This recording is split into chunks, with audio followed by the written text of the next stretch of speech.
लोकमंच भारत से बड़ी खबर। बसपा सुनने में पूर्व मुख्यमंत्री मायावती विपक्ष पर जमकर बोला हल्ला। बीजेपी और कांग्रेस पर जनता से धोखा करने का लगाया आरोप। मिर्जापुर मड़िहान 23 मई 2024 बसपा सुनने में मायावती जनसभा को संबोधित कर केंद्र सरकार और इंडिया गठबंधन पर जमकर लगाई फटकार। बसपा सुप्रीमो मायावती ने मड़िहान तहसील में देवरी कला गांव में चुनावी जनसभा को संबोधित किया और केंद्र सरकार और इंडिया गठबंधन में जमकर लताड़ लगाया। जयपुर के मड़िहान तहसील देवरी कला गांव में बसपा सुप्रीमो मायावती का स्वागत किया गया, उनको चांदी का हाथी भेंट किया गया। इस अवसर पर जनसभा को संबोधित करते हुए मायावती ने कहा कि केंद्र सरकार जो राशन मुफ्त दे रही है वो जनता के टैक्स से पैसे से दे रही है, कोई अपने पास से नहीं दे रही है। उनका यह भी कहना था कि मुफ्त राशन किसी को अस्थायी भला नहीं हो सकता। बाकी सरकार बनेगी तो गरीबों और अल्पसंख्यकों को रोजगार और सामान्य को रोजगार देने का काम किया जाएगा, नौजवानों का विकास हो उसके लिए काम किया जाएगा। भाजपा सरकार पिछले कई सालों से ठगने का काम कर रही, वही इंडिया गठबंधन जमकर हल्ला बोलते हुए कहा कि कांग्रेस व अन्य विपक्षी दलों ने जो इंडिया में गठबंधन के नाम पर लोगों को गुमराह करने के लिए तरह तरह की बातें कर रहे हैं, जनता को गुमराह करने का काम कर रहे हैं, इनसे सावधान रहने के लिए बोला। सरकार पर हल्ला बोलते हुए कहा उत्तर प्रदेश से हमारी सरकार थी तो हम दलित पिछड़ा सवर्ण को नौकरी दिलाने का काम किया था। हमारी पार्टी की नीति है कि सर्वजन हिताय सर्वजन सुखाय के तहत काम करते जिससे कोई भी अछूता न रह पाए।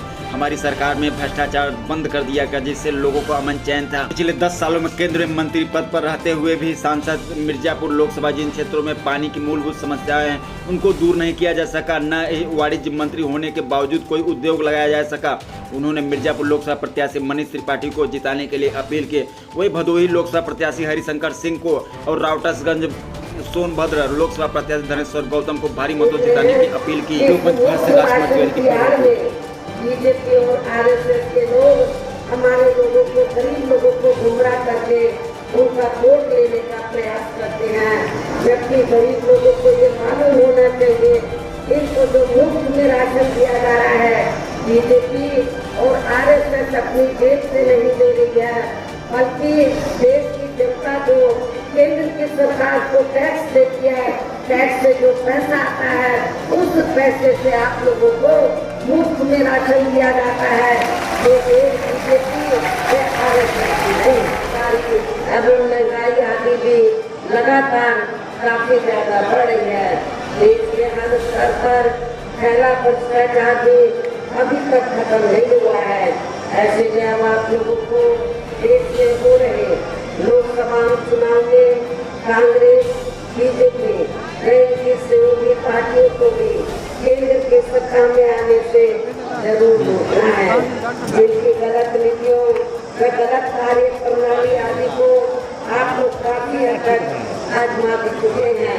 ऐसी स्थिति में अब ये विरोधी पार्टियां इस चुनाव में भी किस्म किस्म के साम दाम दंड भेद आदि अनेकों हथकंडे इस्तेमाल करके केंद्र की सत्ता में आने की पूरी कोशिश में लगी हैं, जिनसे अपनी पार्टी के लोगों को हर स्तर पर काफी ज्यादा सावधान रहना है।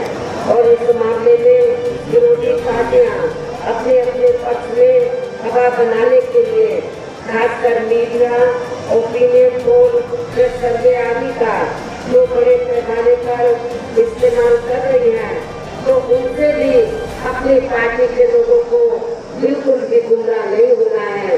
इसके साथ ही विरोधी पार्टियों के विभिन्न ग्रुपों में जारी किए गए इनके हवाई व प्रलोभन भरे चुनावी घोषणा पत्रों एवं वायदों आदि के बहकावे में भी अपनी पार्टी के लोगों को कतई नहीं आना है। जिन्हें ये पार्टियां चुनाव खत्म होने के बाद ज्यादातर अमल में नहीं लाती हैं और अब जिन पर से देश की जनता का अधिकांश विश्वास ही उठ गया है। ये खास वजह है कि हमारी पार्टी किसी भी चुनाव में अपनी पार्टी का कोई भी चुनावी घोषणा पत्र आदि जारी नहीं करती है। वैसे भी हमारी पार्टी किसी भी मामले में कहने में बहुत कम बल्कि कार्य करके दिखाने में ही ज्यादा विश्वास रखती है। और इस बात का सबसे बड़ा सबूत यह है, उत्तर प्रदेश में 4 बार हमारी पार्टी के नेतृत्व में रही सरकार ने चुनाव में अपनी पार्टी के बिना कोई जारी किए गए चुनावी घोषणा पत्र के ही प्रदेश में आम जनहित में काफी कुछ ऐतिहासिक कार्य करके दिखाए हैं, जिनकी अब देश में अधिकांश पार्टियों की सरकारें काफी नकल भी कर रही हैं, जबकि इस मामले में हमारी पार्टी का ये कहना है कि यदि इन पार्टियों के स्थान पर केंद्र में हमें अपनी पार्टी की सरकार बनाने का मौका मिलता है, तब फिर हमारी पार्टी की बनी सरकार केंद्र में जहाँ अब तक की रणनीति को भी चुनाव के मैदान में उतारा है, जो आपके सामने मंच पर मौजूद भी हैं, तो उन्हें आपको जरूर कामयाब बनाना है, जिसके लिए यहाँ पार्टी के